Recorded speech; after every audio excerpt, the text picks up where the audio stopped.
তুমি হয়তো বিশ্বাস করবে না যে ভারতবর্ষে এমন একজন ব্যক্তি ছিল যে ব্যক্তিটা ইংরেজদেরকে অর্থাৎ ইস্ট ইন্ডিয়া কোম্পানিকে পর্যন্ত লোন দিত।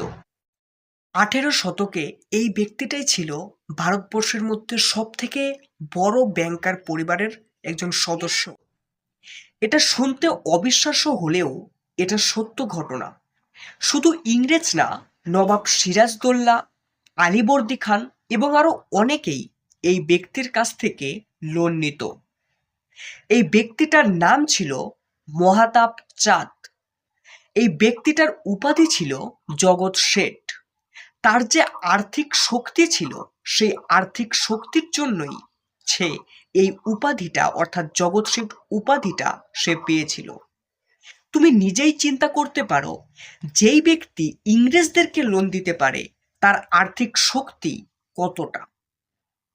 আজকের এই ভিডিওতে আমরা জানতে চলেছি যে এই জগৎ শেঠ নামক ব্যক্তিটা শেষ পর্যন্ত কি হয়। শেষ পর্যন্ত কি সে এভাবেই জীবনযাপন করেছে নাকি অন্য কিছু। জগৎ শেঠ এবং নবাব সিরাজদৌল্লা এদের মধ্যে একটা সময়ে সম্পর্কটা খারাপ হয়ে যায়। আর সম্পর্কটা খারাপ হওয়ার পরে জগৎ শেঠ ইংরেজদের সঙ্গে হাত মেলায়। এরপর ইংরেজ এবং নবাব সিরাজদৌল্লা এদের মধ্যে যুদ্ধ হওয়ায় ইংরেজরা সেই যুদ্ধে জয়ী হয়, অর্থাৎ ইংরেজরা জিতে যায়।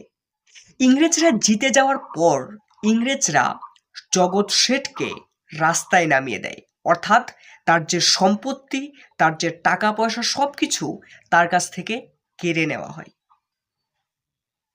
আশা করি ভিডিওটা তোমার ভালো লেগেছে। যদি আরও এরকম হিস্ট্রিক্যাল ভিডিও